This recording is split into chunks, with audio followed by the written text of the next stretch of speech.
ცნობილი სპორტული მოვლენების უცნობი შტრიხები. ნიშნულოვანი სპორტული მიღწევების გაუხმაურებელი დეტალები. ლეგენდარული სპორტსმენების რეალური ისტორიები მშრალი სპორტული სტატისტიკის მიღმა. აღმოაჩინეთ სპორტული მედლის მეორე მხარე. სპორტული პანორამა.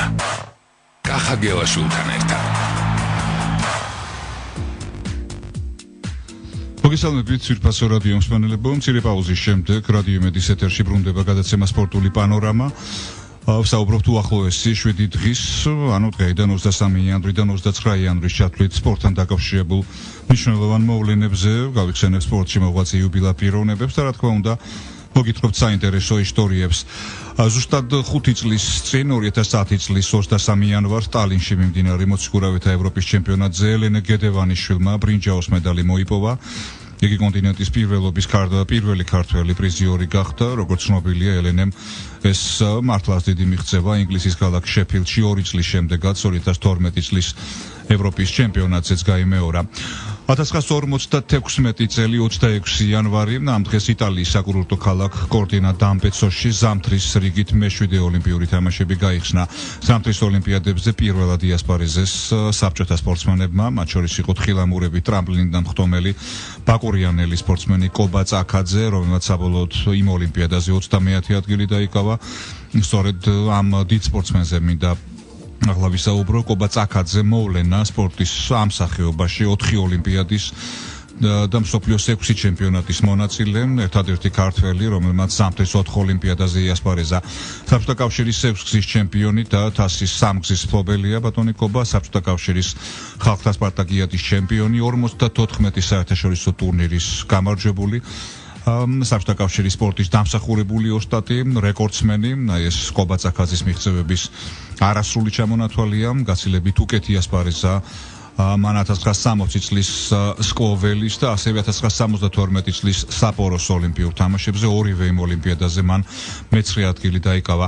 არაერთი მიღწევა მიწვევა ჰქონდა კობა წაქაძეს უცხოეთიდან, მის გადაპირებას ცდილობდნენ, განსაკუთრებით ეგრეთ წოდებული კაპიტალისტური ბანაკის ქვეყნები აქტიურობდნენ. ცნობილი ფაქტია, რომ ამერიკელებმა მას იმხანად კოლოსალური თანხა $1 მილიონი შესთავაზეს იმისთვის, რომ ამერიკაში გადასულიყო. სხვადასხვა იმ პერიოდში ფეხბურთის მეფე პელე $800,000 იყო შეფასებული და აი კობა წაქაძეს $1 მილიონ თავაზობდნენ. თუმცა რა თქმა უნდა კობა წაქაძე სხვადასხვა მიზეზთა გამო ვერ წავიდა ამერიკის შეერთებულ შტატებში და არ წავიდოდა. სწორედ ბატონი კობას წარმატებების გამო მოექცა მისი მშობლიური ბაკურიანი საყოველთაო ყურადღების ცენტრში 1962 წელს სპარტაკიადა ბაკურიანში მისი დიდი მონდომების შედეგად ჩატარდა. სპარტაკიადაზე იგი ჩემპიონი გახდა. იმავე წელს პოლონეთის ქალაქ ზაკოპანეში გამართულ მსოფლიო ჩემპიონატზე მე-5 ადგილი დაიკავა, რაც შეეხება ბაკურიანის ხსენებულ სპარტაკიადას. მის სანახავად 20,000 მაყურებელი მივიდა, რაც ზამთრის ნებისმიერი სპორტის სახეობისთვის უიშვიათესი მოვლენა გახლავთ. მამის კვალს გაჰყვა მისი ვაჟი კახა წაქაძე, რომელმაც 90-იანი წლების დასაწყისში საბჭოთა კავშირის ჩემპიონატი და თასი მოიგო. კახამ დამოუკიდებელი საქართველოს სახელით ზამთრის 3 ოლიმპიადაზე იასპარეზა. დღეს იუბილარია ვეტერანი ქართველი ფეხბურთელი ზაურ სვანაძე, ქუთაისის ტორპედოსა და თბილისის დინამოს უნიჭიერესი ნახევარმცველი 1991 წლის 13 მაისის ოქროს მატჩის ერთ-ერთი მონაწილე. ბატონ ზაურს დღეს 57 წელი უსრულდება, კარიერის ბოლოს იგი გამოდიოდა შვედურ გუნდებში. კიდევ ერთ ტიტულოვან ქართველ სპორტსმენს აქვს დღეს იუბილე, გურამ გედეხაურია იუბილარი, ბერძნულ-რომაული სტილით მოჭიდავეთა შორის 1987 წლის მსოფლიო ჩემპიონი და მსოფლიო თასის მფლობელი, იყო საბჭოთა კავშირის ჩემპიონი და არაერთი პრესტიჟული საერთაშორისო ტურნირის გამარჯვებული. მონაწილეობა მიიღო სეულის 1988 წლის ოლიმპიადაზე, სადაც მე-7 ადგილი დაიკავა. გედეხაური სპორტის დამსახურებული ოსტატია. დღეს 48 წლის ხდება ლეგენდარული თურქი ძალოსანი ნაიმ სულეიმანოღლუ, სწორედ ამ პიროვნების ბიოგრაფიულ შტრიხებზე მინდა შევაჩეროთ თქვენი ყურადღება. თავდაპირველად იცავდა ბულგარეთის ღირსებას. ბულგარეთში გახლავთ იგი დაბადებული, ბულგარეთის ნაკრებში გამოდიოდა შალამანოვის გვარით, ლეგენდარული სპორტსმენია, შემდგომში ისტორიულ სამშობლოს თურქეთს მიაშურა და გვარით შეიცვალა, იგი გახლავთ პირველი ძალოსანი, რომელმაც 3 ოლიმპიადაზე მოიპოვა ოქროს მედალი. ჩიატანის საკმაოდ არასპორტული აღნაგობის, მისი სიმაღლე გახლავთ 1.47 სანტიმეტრი. დღემდე სულეიმანოღლუ ძალოსნობის ისტორიაში პრაქტიკულად ყველაზე ტიტულოვან ათლეტად რჩება კარიერის მანძილზე. არც ერთი შეჯიბრება არ წაუგია თითქმის. არის ასევე მსოფლიოს 6 გზის ჩემპიონი და 46 მსოფლიო რეკორდის ავტორი. იგი ერთ-ერთია იმ უიშვიათეს ძალოსანთაგან, რომელსაც ტურნირის დროს თავის ზონაზე 3-ჯერ უფრო მძიმე შტანგა აქვს აწეული. სოციალისტური ბულგარეთიდან კაპიტალისტურ თურქეთში ემიგრაციის გამო სულეიმანოღლუ ბულგარეთის ხელისუფლებამ მაშინ ერის მოღალატედ შერაცხა, ხოლო იმისათვის რომ თურქეთის სახელი დიასპარეზა საერთაშორისო არენაზე საჭირო იყო ბულგარეთის ძალოსნობის ფედერაციის თანხმობა. თანხმობის სანაცვლოდ ბულგარეთის სპორტის მაღალჩინოსნებმა თურქებს $1 მილიონი მოსთხოვეს, თურქებმაც გადაიხადეს და როგორც აღმოჩნდა არც უნანიათ ორჯერ გახდა სულეიმანოღლუ თურქეთის სახელით ოლიმპიური ჩემპიონი, მანამდე ერთხელ ბულგარეთის სახელითაც მოიგო ოლიმპიადა. სხვათა შორის სულეიმანოღლუს გარდა 3 ოლიმპიური медали კიდევ 3 ძალოსანს აქვს მოპოვებული. ესენი არიან კიდევ ერთი თურქი, ხალილ მუთლუ, ბერძენი პიროს დიმასი და ქართველი კახი კახიაშვილი. პარადოქსია, მაგრამ ფაქტია, ყველა ამ ძალოსანმა ჩამოთვლილებმა კარიერის მანძილზე შეიცვალეს მოქალაქეობა. მოგეხსენებათ, კახიაშვილს ერთხელ აქვს ოლიმპიადა საქართველოს სახელით მოგებული, ორჯერ კი საბერძნეთის დროშის ქვეშ. 2004 წლის 25 იანვარი ეს თარიღი ქართული ფეხბურთის ჯერჯერობით უკანასკნელ საერთაშორისო წარმატებას უკავშირდება. მართალია, იგი ახლოსაც ვერ მივა 1991 წლის დიუსელდორფის ტრიუმფთან, მაგრამ მაინც ზუსტად 11 წლის წინ ფეხბურთის ქართველი გულშემატკივარი ძალზედ გაახარა დამოუკიდებელ სახელმწიფოთა თანამეგობრობის ჩემპიონთა თასზე თბილისის დინამოს გამარჯვებამ. ტურნირის ფინალში დინამოელებმა რიგის კონტო 3-1 მოუგეს. გოლები ქართულთაგან ვიტალი დარასელიამ, რატი ალექსიძემ და დავით კვირკველიამ გაიტანეს დინამოს. ხორვატი სპეციალისტი ივო შუშაკი წვრთნიდა ტურნირის საუკეთესო ფეხბურთელად. ვიტალი დარასელია უმცროსი გახდა, იგივე დარასელია ასევე ტურნირის საუკეთესო ბომბარდირის გახდა.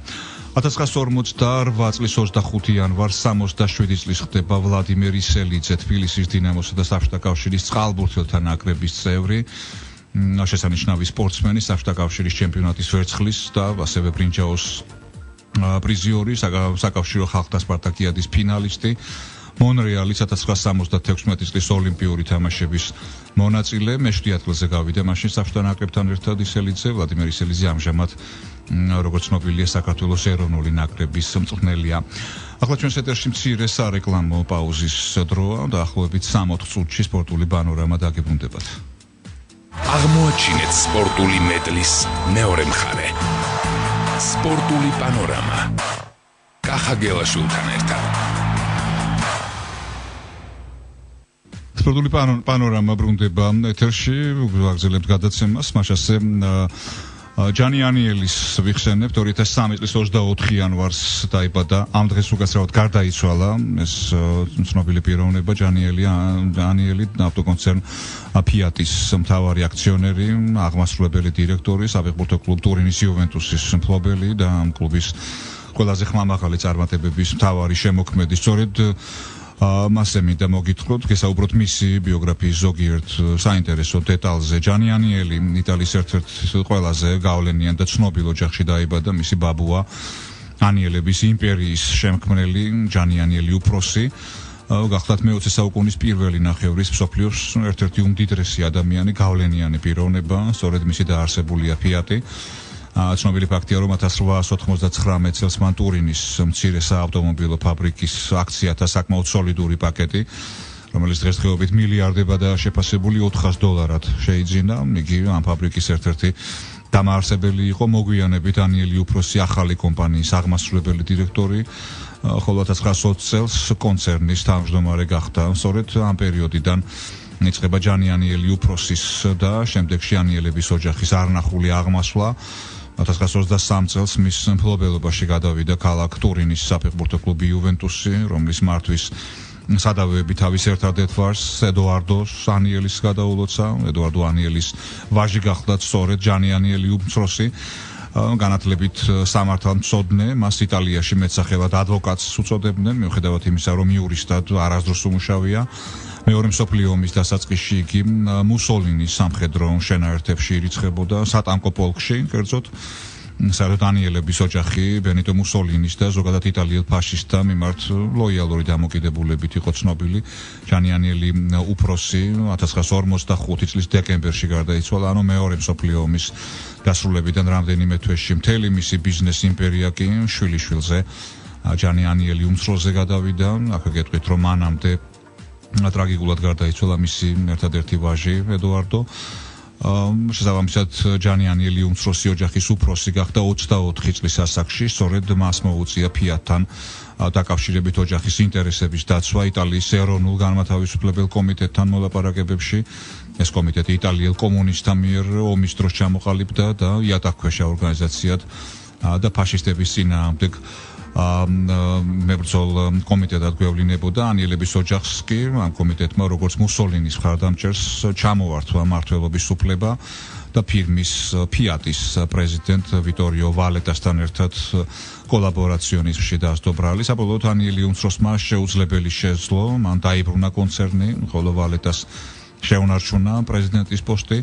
დაახლოებით წელიწადნახევარში ჯანი ანიელი იუვენტუსის პრეზიდენტი გახდა. მისი მმართველობის პერიოდში იუვემ ორჯერ მოიგო იტალიის ჩემპიონატი, ამდენჯერვე გახდა ვიცე-ჩემპიონი. ანიელის მისვლის შემდეგ გამოჩნდნენ ისეთი ცნობილი ფეხბურთელები, როგორებიც იყვნენ დანიელი ფორვარდები, კარლ ოგე პრასტი და იონ ჰანსენი და ასევე რა თქმა უნდა იუვეს ლეგენდა ანიელის უახლოესი მეგობარი ჯამპიერო ბონიპერტი. ცოტა ხნით შევჩერდეთ ბონიპერტიზე. უმაღლესი დონის თავდამსხმელი, მოგვიანებით იუვენტუსის კაპიტანი, იტალიის ნაკრების კაპიტანი. კარიერის დასრულების შემდეგ იგი 20 წლის მანძილზე ტურინული გრანდის პრეზიდენტი იყო. ბონიპერტის პერიოდს უკავშირდება იუვეს ყველაზე ხმამაღალი წარმატებები, ესაა დინო ძოფის, გაეტანო შირიას, პაოლო როსის, კლაუდიო ჯენტილეს და სხვათა ფორმაციის განუმეორებელი იუვენტუსი. როგორც ცნობილია, ბონიპერტიმ პოლიტიკაშიც სადაბედი, იგი 90-იან წლებში საფეხბურთო კლუბ მილანის პრეზიდენტ, ქვეყნის პრემიერ-მინისტრის სილვიო ბერლუსკონის მოძრაობა ფორცა იტალიის წევრი იყო და ამ პარტიიდან ევროპარლამენტის დეპუტატიც გახდა. დაუბრუნდეთ ჯანი ანიელის გარდა წარმატებული ბიზნეს საქმიანობისა, იგი ერთგვარად მოდის ფუძემდებლადაც მიიჩნეოდა იტალიაში. ელეგანტური აღნაგობის, დახვეწილი გემოვნების უმდიდრესი ახალგაზრდა კაცი, მილიონობით იტალიელი ახალგაზრდის კერპი იყო და არა მარტო იტალიელები, საერთოდ მსოფლიოში იგი არნახულად პოპულარული პიროვნება იყო. საერთოდ ლეგენდები დადიოდა მის მექალთანეობაზე, მისი სიტყვებია, ესეთი სიტყვები. ყველაფერი ლამაზია, ლამაზი ამქვეყნად მიმზიდველი და სასიამოვნო, ხოლო ლამაზი ქალი ყველაზე აღმატებულიო.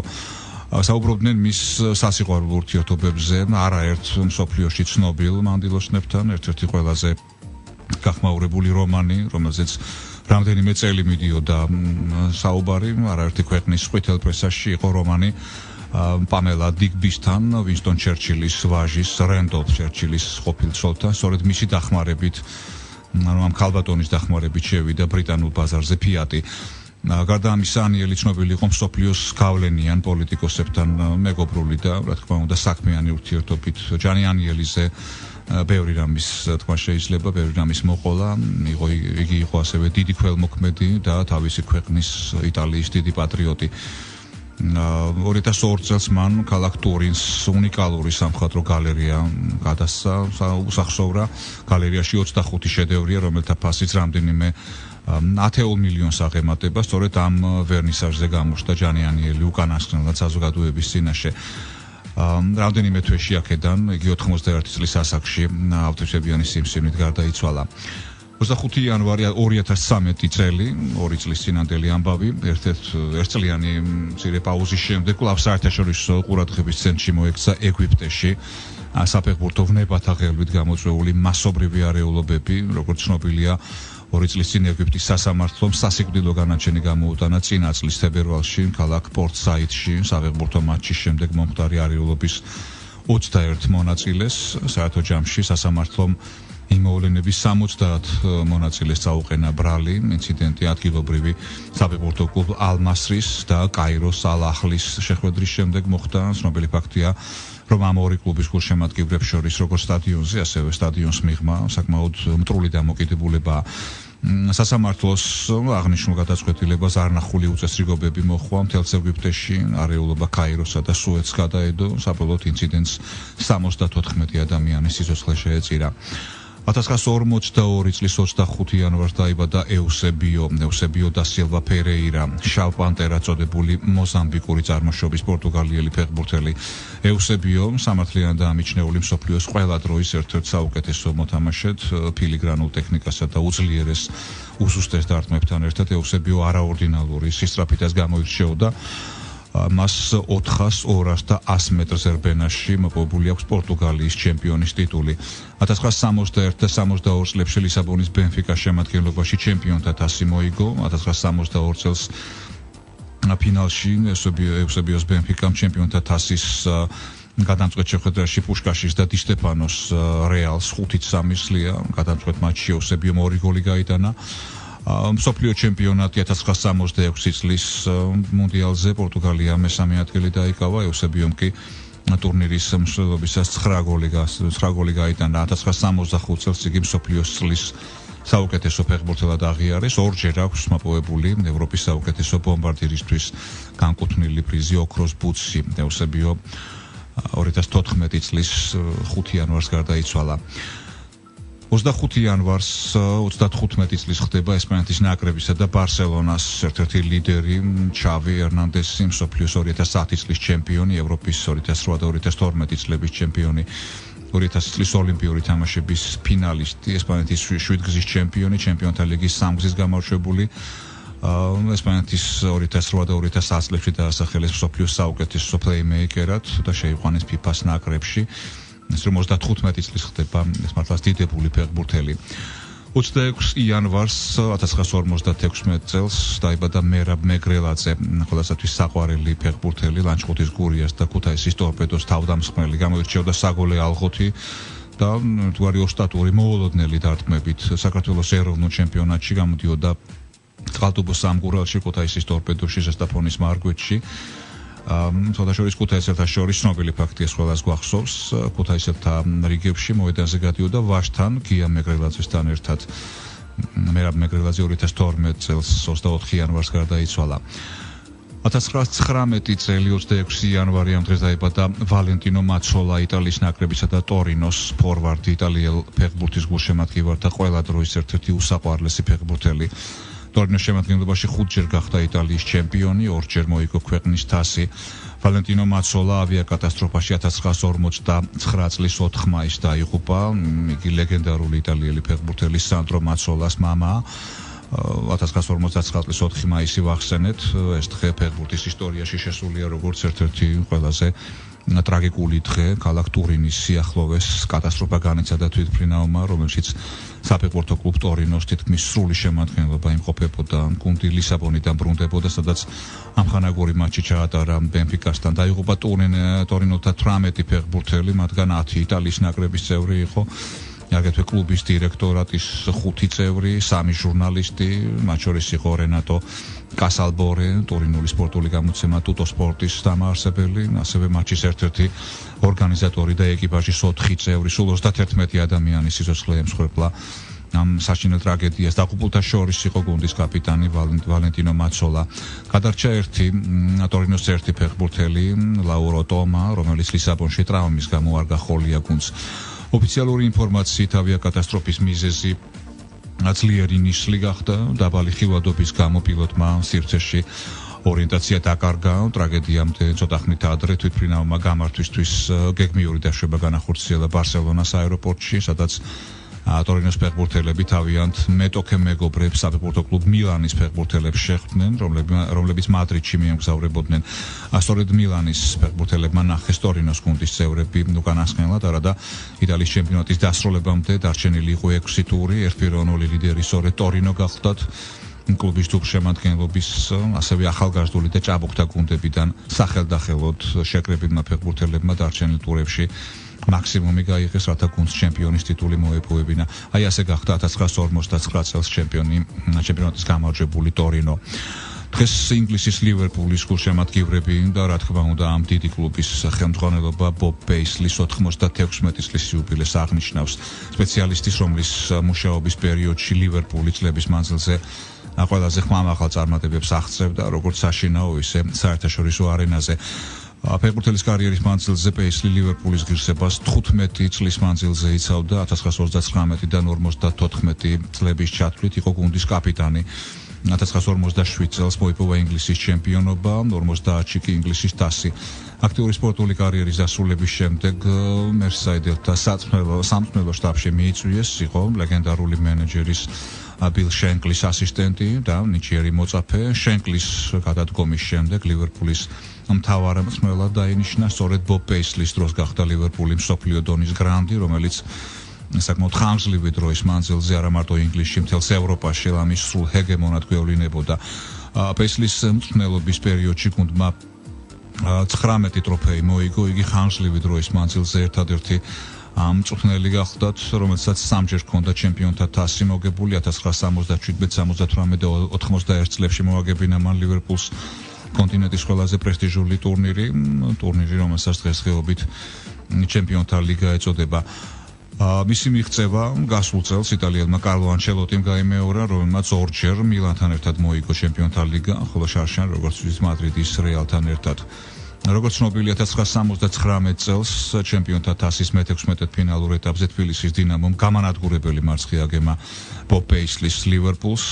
ენფილდზე 19 სექტემბერს გამართული პირველი მატჩი მასმიძლებმა დევიდ ჯონსონის და ჯიმი კეისის გოლებით 2-1 მოიგეს. ალექსანდრე ჩივალძემ გაიტანა ქართველთაგან უმნიშვნელოვანესი ბურთი. თბილისში კი საპასუხო მატჩი 3 ოქტომბერს თავსმაწვიმაში ნოდარ ახალკაცის შეგირდებმა ვლადიმერ კუცაევის, რამა შენგელიას და იმავე ალექსანდრე ჩივალძის გოლებით 3-0 მოუგეს პეისლის კრებულს. და ბოლოს ლივერპულზე საუბრისას არ შეიძლება გუნდის ჰიმნი არ ვახსენოთ.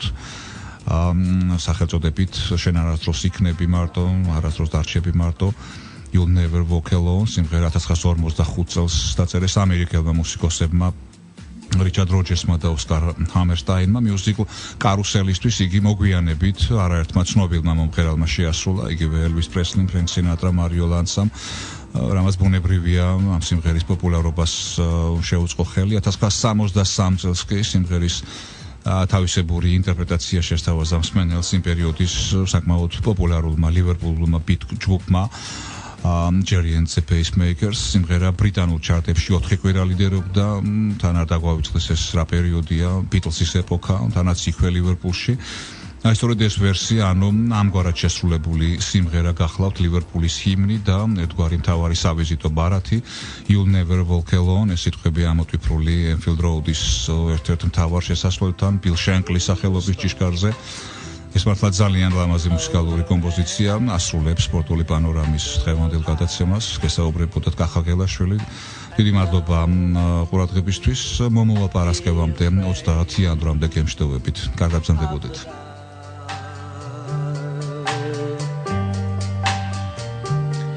At the end of a storm,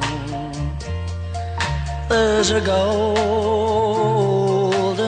sky and the sweet silver sound of love.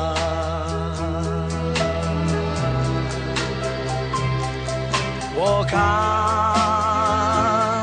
through the walk on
ცნობილი სპორტული მოვლენების უცნობი შტრიხები. ნიშნულოვანი სპორტული მიღწევების გაუხმაურებელი დეტალები. ლეგენდარული სპორტსმენების რეალური ისტორიები მშრალი სპორტული სტატისტიკის მიღმა. აღმოაჩინეთ სპორტული მედლის მეორე მხარე. სპორტული პანორამა. კახა გელაშვილთან ერთად.